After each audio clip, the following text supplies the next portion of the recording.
بالله من الشيطان الرجيم بسم الله الرحمن الرحیم.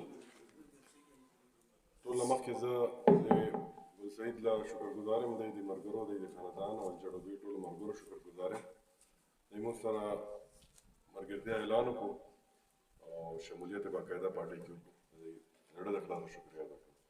بل زه د خپل د خټ کلي ملګري دي مسلم ټاون راجو دی او د خفیه دی، دی باقاعده یې سره خبرې کړې وې او ډېر وخت نه ماته لګیا و چې پروګرام به کوو.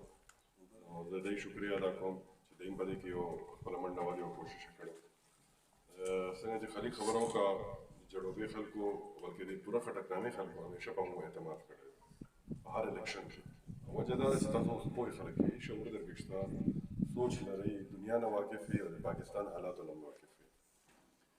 دې وخت کې چې کوم د ملکي حالات دي بنیادي شی او سوچ همدغه پکار دی چې ملک ته وګورو چې دا ملک په کوم طرف ته روان دی. څنګه چې خلیق دا خبره وکړه چې دا کومه ګراني راله د دې څه وجوهات دي. اخر دې ته سوچ هم کول غواړي. په 2021 بلدیاتي الیکشن کې تحریک انصاف پسې دا پروپاګانډا شروع وه چې عمران خان ګراني راوسته او هره پارټي به اسلام آباد ته خطا وه. که مولانا فضل الرحمان او د مسلم لیګ نون او د پیپل پارټي ټولو به احتجاج کولو د ګرانۍ خلاف. بلدیاتي الیکشن کې خلکو په ذهن کې دا خبره وه چې عمران خان ډېره ګراني راوستې ده. هغه وخت کې به واقعي چې ګراني راغلې وه او ډېر تیزۍ سره راغله، خو لږه ډېره راغلې وه. د وجه دا وه چې کرونا راغلې وه ټوله دنیا کې او ټولې دنیا روزګار بند و، تجارت بند شوی و او ټوله دنیا کې ګراني راغله، پاکستان باندې هم خامخا اثر کېدو. باوجود د هغې نه په ټوله دنیا کې د دې تعریف وشو چې عمران خان په کومه طریقه کرونا سره مقابله وکړه او کوم پالیسیانې چې جوړ کړې هغه وخت سره نو ملک یې د مشکلاتو نه ویستی و بیا او ملکي ترقي روانه وه. ملک ته سرمایه راتله، ډالر یې موږ سره زیاتې وې، کاروبار شروع، کارخانې په پنجاب کې ښې روانې وې. مراعات یې کارخانو ته ورکړل، بجلۍ او ګیس کې کارخانې په روانه وې چې کارخانې چلي د تا برآمدات زیاتېږي، نو تا ملک ته ډالر راځي، ملک ترقي کوي. دغه یو واحد ذریعه ده. موږ خو دوه څیزونه دي، یا زراعت دی په دې ملک کې یا کارخانه. نور خو موږ سره ډېر څه شته دی، په دې ملک کې ډېر څه شته، معدنیات هم دي، ذخایر دي، خو هغې باندې مختلف ځایونو کې مختلف خلک قبضه دي او په هغې مسلې دي. نو زموږ دوه څیزونه دي، زراعت دي او یا کارخانې دي. نو چې کارخانې چلېدې، برآمدات زیاتېدل، ډالر راتلو ملک ته، سرمایه راتله، ملک په ترقۍ روان شو. یو سازش وشو د عمران خان خلاف. څنګه چې خلیق وایي سازش په دې وجه شوی و چې د دوی هغه کیسونه تقریبا منطقي انجام ته رسېدلي وو. دې خلاف چې کوم د ارګونو غلاګانې وې د شهباز شریف او د نورو پارټیانو چې کوم لیډرانو نواز شریف ډلې چې کومې غلاګانې کړي تقریبا سر ته رسېدلي وي. په کومه ورځ چې شهباز شریف د وزیر اعظم حلف اوچتولو په هغه ورځ د ده فرد جرم په ده عاید کېدو او تاسو به دا هر څه کتلي. یو ډېر غټ سازش شوی دی او دی چې رالل بیا د 10 میاشتې څه وشول دې ملک سره. نو دغه خبره به یې کوله چې تجربه کار یو، دا ملک به ټیک کړو. هغه تجربه دا وه چې 10 میاشتو کې دی صرف په اسمبلی کې هغه قانون پاس کړو چې اعتصاب مطلب ختم شو تقریبا، چې عدالت نه اوس د دې هغې نه پس کیسونه څومره لاړل هغې کې دا ټول بری شول، ځان ته دا قانون سازي کړې ده. 10 میاشتو کې دغه کارکردګي وه. زموږ غریب خلک تنخوادار سفید پوش چې څومره دي هغه په دې 10 میاشتو کې تباه او برباد شول. دا څومره ګراني چې نو دې دا بوج خو موږ نشو برداشت کولی. بجلۍ بل دی، ګیس بلونه دي، د پټرول ډیزل دا قیمتې دي، بازار کې چې کومه ګراني ده دا خو د برداشت نه بار شوي ده. نو اخر دې خلکو نه هم تپوس کول غواړي او بیا په کومه طریقه چې دوی ناست دي او الیکشن نه تېښته کوي، تښتي. هر یو الیکشن چې راځي هغې ته څه نه څه بهانه جوړوي. 10 میاشتې د قومي اسمبلۍ استعفې مو په اپریل 2022 کې ورکړې وې، استعفې نه منظورولې. کله چې عمران خان وویل چې موږ واپس اسمبلۍ ته ځو او خپله پوزیشن لیډر جوړو، ځکه چې را روان جنرال الیکشن ته د پوزیشن لیډر ضرورت دی او بیا چې هغه کینی نو بیا نګران حکومت د وزیر اعظم او د پوزیشن لیډر په صلاح جوړېږي. نو چې کله عمران خان دا وویل نو د یارې استعفې قبوله کړې. ضمني الیکشن اعلان وشو، ما کاغذونه جمع کړل، هر یو ایم این اے چې کوم په خپل سیټ و هغه دوباره ضمني الیکشن ته کاغذونه جمع، ټولې پارټیانې یې ضمني الیکشن نه وتښتېدې، ټولو بایکاټ وکړو. نو مطلب د دې مقصد دا دی چې په دې ملک کې دا الیکشن ونه شي او د ملک کې عام انتخابات اوس ضروري دي. د عمران خان چې بار بار چغه اواز اوچتوي او چغه وایي چې د ملک کې الیکشن پکار دی، هغې وجه زه تاسو ته وایم دا یو داسې حکومت دی چې د دې میاد به په اګست 2013 او د 2023 کې دې کال ختمیږي وفاقي حکومت او الیکشن په اکتوبر یا نومبر کې به وي آئین مطابق. نو داسې حکومت چې بالکل اخري خپل درې څلور میاشتې د پاتې په هغې باندې څوک ملک یا اداره اعتماد نه کوي. دی آی ایم اف سره اوس اګریمنټ کوي خو هغوی په دې شک کې دي چې دا اګریمنټ وشي او دوی ته پیسې ورکړو، کیدای شي چې دا شرایط دی سبا بل حکومت راغلو هغه یې نه مني، نو مشکلات ډېر زیات دي دوی ته. او دوی صرف د اقتدار سره په دې نښتي دي چې دوی دا سوچ دی که موږ د اقتدار پرېږدو خو عمران خان را روان دی ښه اکثریت سره، نو په دغه یاره کې دی اقتدار نه پرېږدي او الیکشن ته نه ځي. نو دې وخت کې که په دې ملک کې اعتماد د دنیا جوړ نه شو دا ګراني به نوره زیاتېږي. 3 ورځې مخکې به تاسو د وزیر اعظم خبره بیا اورېدلې چې هغه بیا ووایي چې قوم دې تیار شي نوره ګراني را روانه ده. نو دومره بې شرمه دي چې تاسو په دې 10 میاشتو کې څه ریلیف عوام ته ورنکړو او دا قوم ته بار بار وایي چې هره میاشت به ګراني راځي. بجلي یونټ تاسو خبره ده موږ په ملک کې 14 روپۍ وو، دې وخت کې 44 روپۍ یونټ دی. تاسو په بجلي نشته، سولر باندې ګزاره کوئ. خو خیر یو مسله ده هغې باندې به چېرته بیا خبرې کوو. او ګیس تاسو ریاست ته نه رسېده، ګیس 113% ګران شو په دې ملک کې. پټرول ډیزل په بازار کې ګراني دا وخت سره نور هم را روانه ده. نو خبره دا ده چې دا ملک چې کوم طرف ته روان دی دا ملک کیدای شي چې دیوالیا شي، او که دیوالیا شو نو خبره بله ده چې خلکو جایدادونه به بیا د حکومت کورک کوي. تاسو نه جایدادونه اخلي بینکونو کې چې چا پیسه پرته وي بینکونه به سیل شي. نو ډېر بره حالات را رواني. سریلنکا او د افریقې هغه ممالک باندې حالات رانه جوړ نه شي. دغه غم کوي الله نه دا دعا کوي چې دې ملک باندې مهربانه شي او دې ملک حالات ښه کړي راته ځکه چې دا اثر په هر چا پرېوځي. احتجاج لپاره عمران خان کال ورکوي خلک نه راوځي، خلک بې حسه شوي دي یا مجبوري ده. تاسو خلکو مجبوري هم ده چې خپل څوک ځان ته دیاړي وګټي کور ته څه یوسي، څه احتجاج به کوو. نو خو احتجاج ته نه شي راوتلی. سبا چې کله الیکشن راشي نو کم از کم د ووټ په شکل کې دی نه بیا بدل اخیستل غواړي چې د ملک سره دی په دې 10 میاشتو کې څه وکړو. دا صرف د الیکشن او د مو د سیټونو په دې کې دغه نه دی ضرورت، مو د سیټونو شته هم نه. دا خلک دی 2 ځله ایم پی ای پاتې شو، منسټر پاتې شو، زه 2 ځله تاسو ایم این ای کوم، خټک صاحب وزیر اعلی پاتې شو، ما په خاندان کې مخکې ما تر وزیر اعلی پاتې شو. دا هر څه وزارت دی، هر څه مو لیدلي دي. موږ سره دغې لالچیان نه یو او نه یې سیټونو ضرورت دی. خو موږ سره تاسو دومره تعلق جوړ شوی دی، یو سلسله مو د ترقۍ شروع کړې. موږ غواړو چې دا علاقه خپل چې کوم په دې علاقه کې مسایل پاتې هغه سر ته ورسوو او د خلک خوشحالي. موږ خو د سیاسي زندګۍ همدغه مقصد دی.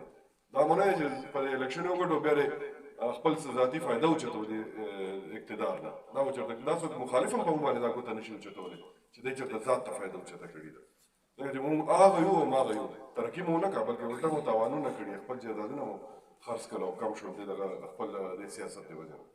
خو موږ صرف عزت دپاره سیاست کوو. خلک عزت راکوي، مینه راکوي، دومره قدر راکوي او دومره ووټ راکړي، بېخرته ووټ راکړي. خلک چې وایي چې بېخرته شی ملحاق شو، بېخرته ووټ راکړي نو بیا موږ باندې فرض دی، بیا ذمهواري ګڼو چې د خلکو مسلې به حل کېږي وخت سره. دا زموږ زندګي ده. په دې وخت کې دا الیکشن چې کوم را روان دي دا د ملک الیکشن دی، دا د ملک بچ کېدو لپاره دا الیکشن دی. دا مقابله د ما نه ده، د خلیق نه ده، د خټک صاحب نه ده، عمران خان هم نه ده. دا تاسو مقابله ده. که چا ملک سره همدردي او غواړي ځکه چې ملک خو موږ اوسو کړم، دا لیډران خو دوی جایدادونه بار دي. که حالات ډېر سنګین شول دی به ملک پرېږدي او ځي به. اوس خو تاسو هم په دې ملک کې اوسو، عمران خان هم دا ملک نه پرېږدي، نه پرویز خټک پرېږدي. موږ خو بار څه جایدادونه نه جوړ کړي. په دې وخت په دې ملک کې خو وخت مو تېروي، تاسو به یې تېروئ او دا سختي به په موږ باندې راځي.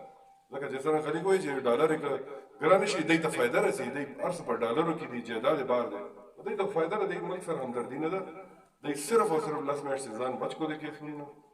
او اوس پوه دي چې د عمران خان دومره مقبولیت دی په ملک کې، نو الیکشنونه ته تکلیف به انشاءالله څنګه چې تاسو ګورئ سپریم کورټ یو سلوموټو خود اغستی دی نوټس، او داسې لګي چې آئین مطابق که د ملک آئین چا خیال ونه ساتلو نو بیا خو د ملک حالات به ځنګل والا آئین او قانون وشي. نو دلته خو بیا آئین که د ملک په آئین چلي، د قانون مطابق چلي. حالات ډېر خراب دي، دغه طرف ته سوچ پکار دی. انشاءالله کارونه به کوو. خټک صاحب انشاءالله دوباره وزیر اعلی به راځي، ما یقین دی. او به راولو اکثریت سره ځکه چې ډېرې مسلې په دې مفار کې موږ ته پاتې، خاص کر تاسو کلي بنیادي د ګیس مسله چې کومه ده، ما یو ذمهواري وه، ما اپروول وکړو، پایپونه رارسېدل، کنیکشن یې ما دا کوشش وکړو چې موږ به خپل دور کې پوره کړو. څه پابندیانې ولګېدې، بیا پکې موږ حکومت لاړو وفاق کې 10 میاشتې په دې دوران کې چټک کارونه کوو په دې نوښار کې. زه صرف د جړوبې ذکر نه کوم، د دا ټولې پارټیانې نن وفاق کې یو ځای دي که پیپل پارټي ده NP ده جمعیت دی مسلم لیگ دی ټول یو ځای ناست نو ښار ته خو چا لک روپۍ فنډ هم یو کلي ته نه دی راوړی دې پارټیانو ګیس کار یې ودرولی دی مخکې چا بونتلو بجلۍ کې چا څه کار ونه کړو کنیکشن یې بندې پرتې دي نو کار خو دې مقصد دی که دا ټولې پارټیانې نن په منسټرانو کې د جمعیت منسټران هم وفاق کې ناست دي مسلم لیگ حکومت هم دی وزیر اعظم هم دی NP والا هم دي سټینډینګ کمیټیان هم هغوی سره دي وزارت هم هغوی سره دي نو که دې کلو سره د تاسو سره دې همدردي وي نو څه خو به یې راوړي دې پارټیانو دې کلو ته په 10 میاشتې ډېر ټایم یو کال پوره کېدو والا دی د روژې نه بعد به یو کال دې پوره شي نو هغوی هېڅ قسم دا شوق نه کار ترقۍ کار به انشاءالله سلسله هله شروع کېږي دوباره چې تحریک انصاف حکومت راشي او انشاءالله راځي به خبرې ډېرې دي انشاءالله بیا جلسو کې به کوو پروګرامونه به کوو مخکې پرویز خان څه جلسې دي خټ کړي د دې ملګري به هم ځي موږ به اجازت غواړو او موږ تاسو سره د سیاسي تعلق نه دی چې سیاست کوو چا سره موږ ایماندارۍ سره بس یو خپل کوشش کوو الله تعالی ویني خلکو په ړونو کې خپله مو لپاره مینه پیدا کېږي موږ نه به هم غلطیانې کېږي انسانان یو کمې زیاتې راځي موږ خپل منډه والي کوشش مو کړی څه کارونه د سرکاري مسایلو وجې نه رکاوټ شي کار شي څنګه چې دا ګیس شو یا د تاسو یو بجلۍ یو غټه مسله ده په هغې به زه خامخا خبره وکړم چې کله هم جړوبې ته راشو نو هغې نه یو پروپیګنډا او هنګامه خلک جوړ کړي په دې زه وضاحت کوم چې دا د زمانو کروڑونو روپو په کامیاب ده عجیب مسلم لیگ ټیم کې ما او خلیق دی کې چیف پیسکو سره منسټرۍ کې بلا دی کې میټینګونه ناستې کړو